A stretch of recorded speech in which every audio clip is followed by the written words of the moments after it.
말씀의 제목은 우리가 너희에게로 돌아오리라입니다. 누구나 어두운 밤을 지날 때가 있습니다. 어두운 밤에는 항상 시험과 또는 위험과 고통이 있습니다. 감사할 것은 그럼에도 불구하고 어두운 밤도 찬란한 아침을 맞이한다는 것입니다. 오늘 본문은 시험과 위험과 또는 고통 가운데 순종과 부활신앙 그리고 하나님의 놀라운 예비하심 또는 공급하심 즉 여호와 이레의 은혜를 하나님께서 깊이 깨닫게 하십니다. 오늘 말씀을 통해서 우리에게 주시는 첫 번째 은혜는 하나님께 순종하는 것입니다. 어떤 순종입니까? 바로바로 순종, 즉각적인 순종입니다. 22장 1절에 그 일 후에 하나님이 아브라함을 시험하시려고, 시험이란 단어만 들어도 마음이 불편하지 않습니까? 중간고사, 기말고사, 대입, 그렇죠? 수능시험, 마음이 무거워집니다. 하나님께서 아브라함을 부르시며 행하신 첫 말씀이 시험입니다. 이 시험. 그리고 시험의 내용은 아브라함이 가장 소중히 여기는, 가장 가치 있어 하는 그 사랑하는 이삭을 그냥 드리는 것이 아니라 번제로 드리라는 것입니다.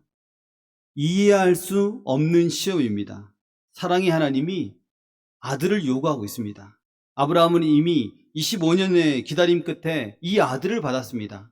그런데 하나님은 그 아이 이삭을 번제로 드리라고 하니 아무리 머리를 굴려봐도 납득되지 않는 시험입니다. 시험의 난이도가 너무 높은 거죠.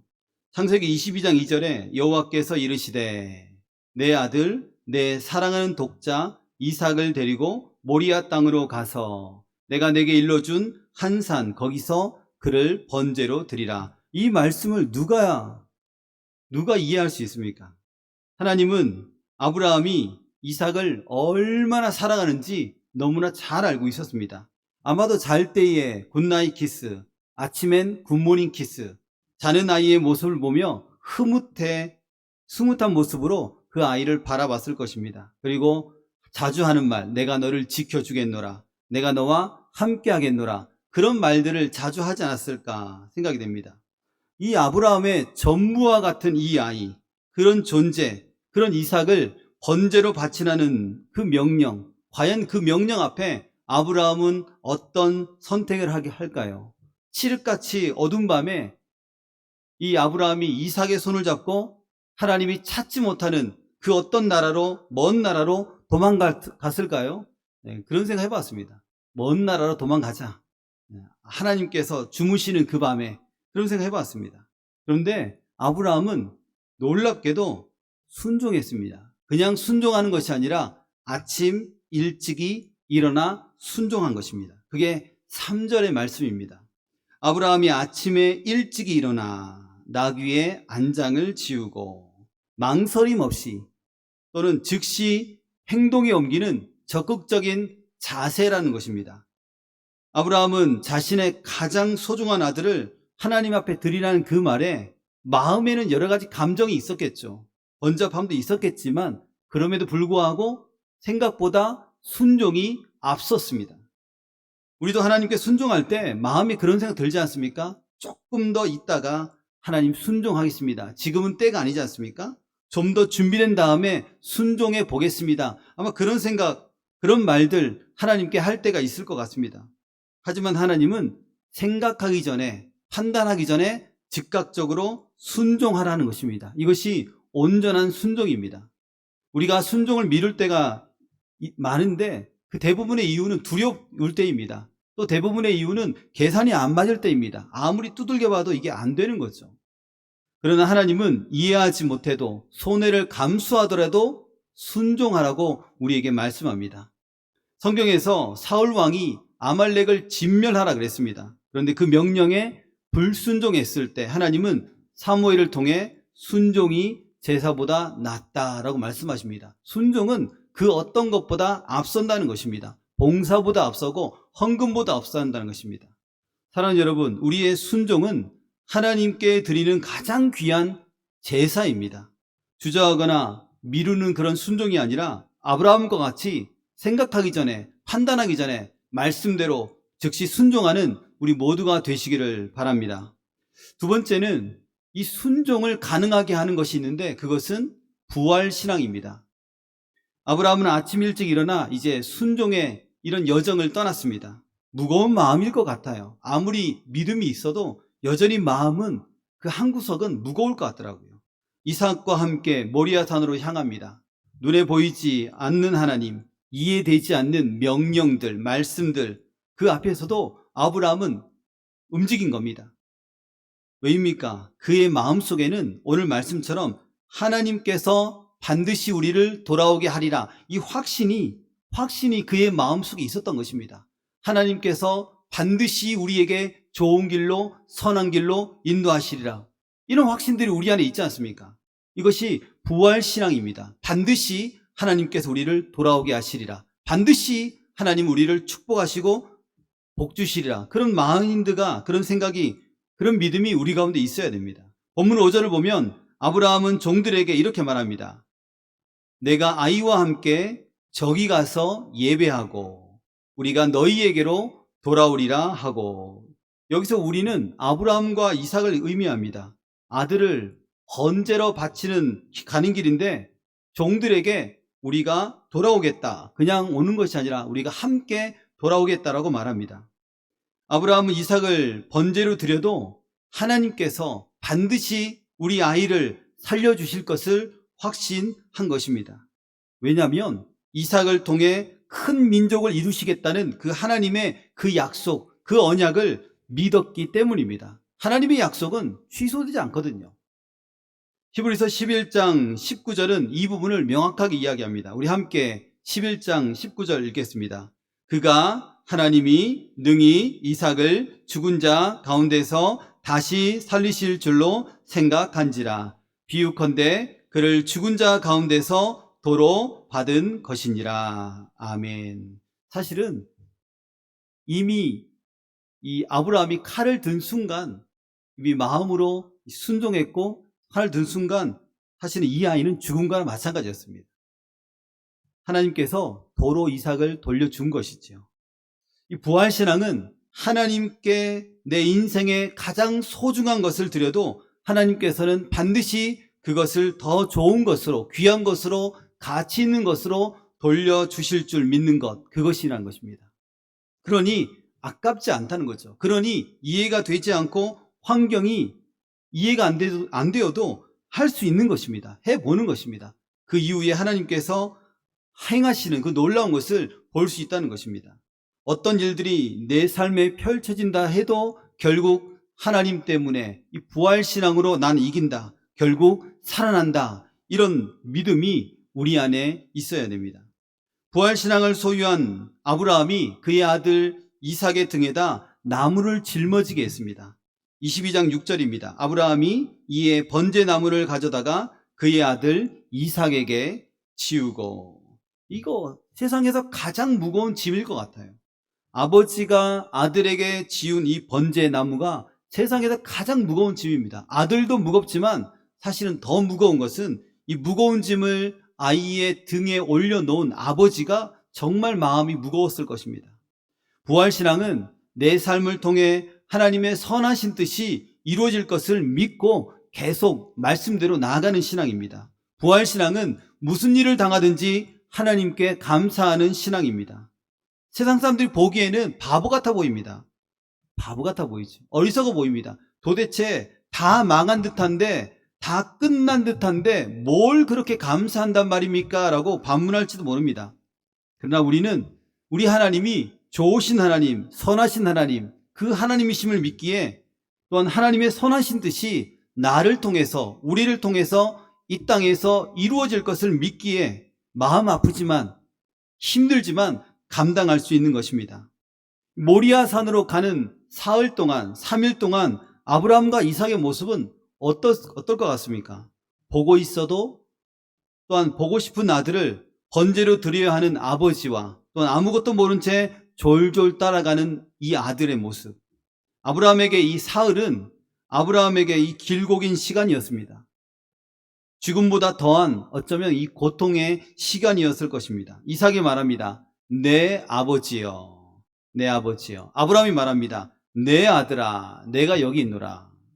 우리도 종종 우리의 자녀들이 너무 사랑스러울 때 내 새끼 하지 않습니까? 내 새끼, 내 딸아, 내 아들아. 그렇죠? 이삭이 묻습니다. 번제할 어린 양은 어디 있습니까? 이삭은 자기에게 일어날 미래의 일들을 전혀 모르고 있습니다. 아브라함은 복받쳐 오르는 그 슬픔을 억누르며 대답합니다. 내 아들아, 번제할 어린 양은 하나님이 자기를 위하여 친히 준비할 것이다. 내 아들아, 내 아버지여. 이런 관계 속에서 이 아들을 모리아 산에 가서 번제물로 바친다는 이 사실이 얼마나 인간적인 마음에서는 비통한 일입니까? 자, 이제 그리고 두 사람은 묵묵히 함께 그 길을 계속 걸어 나아갑니다. 22장 8절입니다. 아브라함이 이르되 내 아들아, 번제할 어린 양은 하나님이 자기를 위하여 친히 준비하시리라 하고, 두 사람이 함께 나아가서 두 사람이 묵묵히 가던 길을 마저 갑니다. 믿음의 여정, 순종의 여정을 계속 가고 있는 것입니다. 사랑하는 여러분, 어두운 밤이 지날 때 우리의 순종을 가능하게 하는 것은 이 부활신앙입니다. 이 부활신앙은 내 인생에 가장 소중한 것을 드려도, 가장 가치 있는 것을 드려도 하나님께서 반드시 그것보다 더 좋은 것으로, 더 귀한 것으로 우리에게 돌려주실 것을 믿는 신앙입니다. 우리에게 가장 귀하게 여기는 것이 무엇입니까? 우리의 자녀일 수 있고, 우리 아내일 수 있고, 남편일 수 있고, 통장의 잔고일 수 있습니다. 그것을 주께 내려놓으라는 겁니다. 그것이 하나님보다 앞서지 않아야 된다는 것입니다. 하나님께서 원하신다면 그것도 하나님께 내어드리라는 것입니다. 그러면 주께서 반드시 더 귀한 것으로 우리의 삶 가운데 돌려주실 줄 믿습니다. 마지막 세 번째는 하나님께서 친히 준비하신다라는 것입니다. 부활신앙으로 순종하는 하나님의 백성들에게 하나님은 친히 준비하신다. 하나님은 친히 공급하신다는 것이죠. 결국 아브라함이 이삭을 밧줄로 꽁꽁 묶고 제단 위에 올려놓았습니다. 칼을 들어 내리치려는 순간 여호와의 사자가 하늘로부터 그를 불러 이르시되, 하나님께서 또 급하게 말씀하십니다. 아브라함아, 아브라함아 하고 그를 멈추게 합니다. 하나님의 개입이 완벽한 타이밍에 찾아왔습니다. 놀라운 일이죠. 하나님이 말씀하십니다. 그 아이에게 손을 대지 마라. 왜 멈추게 하셨습니까? 하나님께서 보고자 하는 것은 아이의 피가 아닙니다. 아브라함의 그 마음입니다. 아브라함의 그 중심이었습니다. 이삭이 죽으면 아브라함을 열방의 아버지로 만드셨던 이 하나님의 놀라운 계획이 다 허사가 되지 않습니까? 그래서 적극적으로 하나님께서 개입하셔서 아브라함을 멈추게 하신 것입니다. 하나님은 아브라함의 마음을 보셨기 때문에 그것으로 충분했습니다. 가장 사랑하는 것을 내려놓았을 때 비로소 하나님은 말씀하십니다. 이제야 내가 나를 경외하는 줄을 아노라. 하나님은 이것을 원하셨죠. 이제야 내가 나를 경외하는 줄을 아노라. 하나님께서 어쩌면 우리에게 보고 싶은 것은 이거 아닐까요? 내가 나를 경외하는 줄을 내가 보고 싶다. 내가 무슨 명령을 내려도 내가 순종하는 그 모습을 너의 삶 속에서 보고 싶다. 하나님께서 우리에게 말씀하시고 보고 싶어 하는 거 그거 아닐까 싶습니다. 하나님은 하나님을 경외하는 사람을 결코 함부로 대하거나 마음 아프게 하지 않습니다. 22장 13절에 아브라함이 눈을 들어 살펴본즉 한 순양이 뒤에 있는데 뿔이 수풀에 걸려 있는지라. 아브라함이 가서 그 순양을 가져다가 아들을 대신하여 번제로 드렸더라. 아멘. 아브라함이 눈을 들어 봤습니다. 그리고 순양이 수풀에 걸려 있는 것이 보였습니다. 그 순간 하나님께서 나를 향한 준비하심이 보였던 것입니다. 하나님의 예비하심은 항상 우리의 삶 가까운 데 있습니다. 다만 우리가 믿음으로 순종하며 바라보지 않았기 때문에 보지 못한 것이지, 하나님은 여전히 우리와 함께 하시고 하나님은 여전히 우리의 삶 가운데 필요한 것을 준비하시고 또한 예비하신다는 그 사실, 오늘 말씀을 통해서 알 수가 있습니다. 하나님 얼마나 감사드립니까? 우리를 위해서 예비하시고 준비하신 하나님 너무나 감사드리죠. 그래서 우리는 눈을 들어 주를 봐야 됩니다. 눈을 들어 하나님을 봐야 됩니다. 모든 환난 속에서, 모든 이해되지 않는 일들 속에서 반드시 눈을 들어 전능하신 하나님을 보아야 합니다. 그리고 순종의 삶을 살기로 또한 다시 결단하고 하나님께 나아가야 됩니다. 오늘 아브라함이 이삭을 바치는, 번제로 바치려는 사건과 비슷한 사건이 있지 않습니까? 예수 그리스도께서 십자가에 달린 사건입니다. 주께서 우리의 모든 죄를 친히 짊어지고 십자가에 오르셨습니다. 그냥 올라간 게 아니고 매달린 게 아니고 사실은 못 박혔고 물과 피를 다 쏟으신 사건입니다. 이삭은 하나님께서 대신 죽어질 순양을 준비하셨지만 갈보리 언덕에서 십자가에 달리신 예수 그리스도는 대신 죽어질 그 어떤 존재도 잊지 않고 자신이 친히 제물이 되어서 물과 피를 다 쏟았다는 사실을 기억해야 됩니다. 죄 없으신 예수 그리스도가 우리의 죄값을 대신 치러주기 위해서, 우리의 구원을 이루시기 위해서 제물이 되었다는 이 사건, 이 사실은 우리에게 가장 중요한 소중한 일입니다. 요한일서 4장 10절입니다. 하나님이 우리를 사랑하사 우리 죄를 속하기 위하여 화목제물로 그 아들을 보내셨음이라. 아멘. 저와 여러분 또는 온 인류를 위하여서 예수 그리스도를 하나님께서 준비하셨습니다. 사랑하는 성도 여러분, 우리 삶의 현장에서도 하나님은 언제나 우리를 위하여 준비하십니다. 우리가 미처 생각하지 못한 것까지도 하나님은 준비하고 계십니다. 우리가 할 일은 하나님을 믿고 무슨 말씀이든지 순종하며 믿음의 여정을, 순종의 여정을 계속 이어나가는 것입니다. 우리의 가정과 교회 또는 일터에서 하나님의 공급하심을 반드시 믿고 의지하시길 바랍니다. 이 사도 바울은 빌립보 교회에 편지를 보내면서 이렇게 말했습니다. 나의 하나님이 그리스도 예수 안에서 영광 가운데 그 풍성한 대로 너희 모든 쓸 것을 채우시리라. 아멘. 너무나 은혜가 되는 말씀. 채우시리라. 주께서 채우시리라.